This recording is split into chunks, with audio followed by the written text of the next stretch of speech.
it builds and builds, then there's this moment of hesitation before it then explodes. And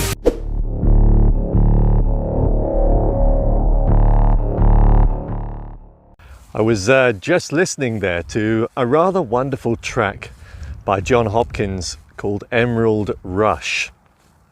And it's a track that I quite often listen to in the morning. It really gets me going. But this particular, I don't normally listen to music when I'm out walking the dog. I normally take in the sights and sounds and smells of the countryside around me. But I had just been chatting to somebody on the phone. I had my headphones in and I thought, let's just have a listen to this track again. And there is a point at which in the track where you get the build up, this surge of musical energy. It's aptly titled Emerald Rush for a very good reason, because you do get this rush of energy. And quite often when I'm listening to tracks that are like that, two things happen. Number one, I'm immediately transported back to my old raving days in the 90s. And two, it makes me think, do people still get that same surge of energy that weren't around in those raving days, or are currently ravers, people that go to, house dance music, that shows my age, type raves? Because of course there's a very good reason why I feel this energy, because my brain obviously automatically connects a template that's been created there from the 90s to the music, the feelings that I would have experienced when at a rave. And I'm guessing this template is triggered every time you hear a piece of music, either from that era or any other piece of music that deliberately rises up from the, from the depths, that has this surge, as I say, of tempo, and almost kind of it builds and builds, then there's this moment of hesitation before it then explodes. And it really gets me thinking now about how clever that music is, but also how, when back in the day when you weren't drunk on alcohol, you had consumed other things that tapped into your neurochemicals, that flooded your system, rightly or wrongly, with these neurochemicals, so that when you experienced these highs and the music lifted you further than it would do had you attended these places on just oxygen. Actually, if it was pure oxygen, you'd still be on a high. But anyway, you know what I'm saying. It really gets me thinking, because I used to think, especially in the 90s, when I would regularly go out to raves, and for me, it was always the ones that were outdoors that were the better, more exciting, the ones that I will always remember. Those are the ones where you really did have that tribal feeling, especially outside, perhaps on a big hill. The rave would continue into the early hours of the morning. And when the music was still uplifting you, and then you had the signs of morning, you had the sun creeping up, 4:30, 5 o'clock in the morning, whatever. And as it slowly appeared, often the music would seem to go in sync with everything that was going on around you. You're in your natural surrounding. I was far too young to understand what was going on there. All I knew was that I was in the moment, and that the feelings and energy and experience I was having was like nothing else on earth. Nothing compared to it. Everything else in my life at the time, whilst fun, could not compare to the feelings I was getting at the time.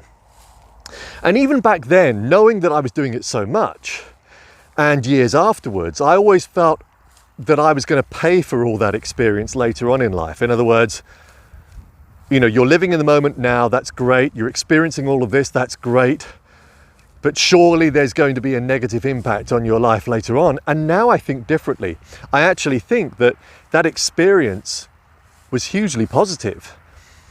And yes, maybe it held back any career that I thought about creating. Maybe it held back other things in my life. I don't know. All I know is that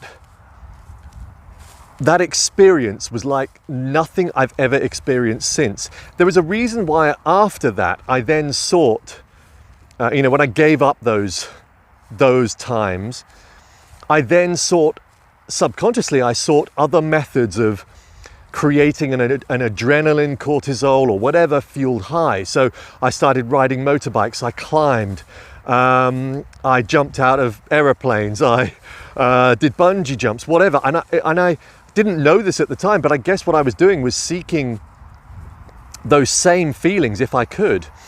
And actually, you know, to a certain extent, you can almost replicate those feelings, but never to the same degree. You know, when I was riding motorbikes in the Pyrenees, you know, riding the twisty roads of the Pyrenees, I remember I was literally screaming in my helmet with joy. And I mean that genuinely, I was screaming. So I'm just moving now so that the sun doesn't affect us. I'm very grateful now for that time. And I think anybody watching this, if you are watching this and you're in your early 20s and, you know, I don't know what raves are like nowadays, if there are any. I don't know what young folk are into and whether they're seeking these experiences now. Maybe they look at people like me and think it was all a bit sad. I don't know. For me, the 90s was an era that, you know, almost replicates the 60s. You know, these moments in time happened for a very good reason. You know, the 60s happened for a really good reason. They were in stark contrast to what was going on in the 40s and 50s. There were moments in the 80s, of course, that had deliberate, contrasting moments. Tribal, often, you know, you think about the punk era. You know, they were a deliberate contrast to what was going on at the time. And for me, the 90s was exactly that. And now I am so grateful to be a part of it.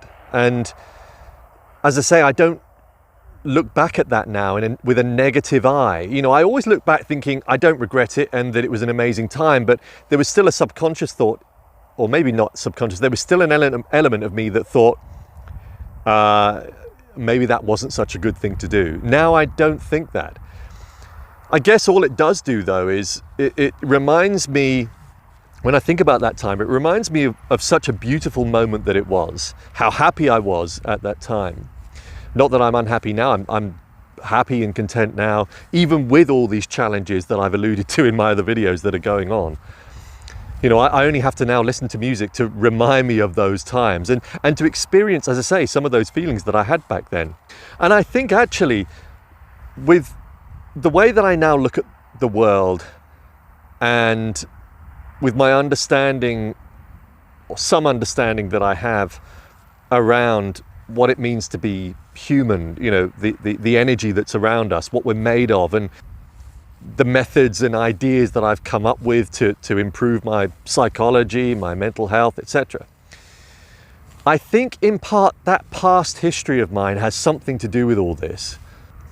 Where does that leave us now in this video? I don't know. And maybe it was a bit of a ramble, but I'd like to think some of you watching this, I know some of you actually that have watched my videos have been around in the 90s and were a part of that generation, the rave generation.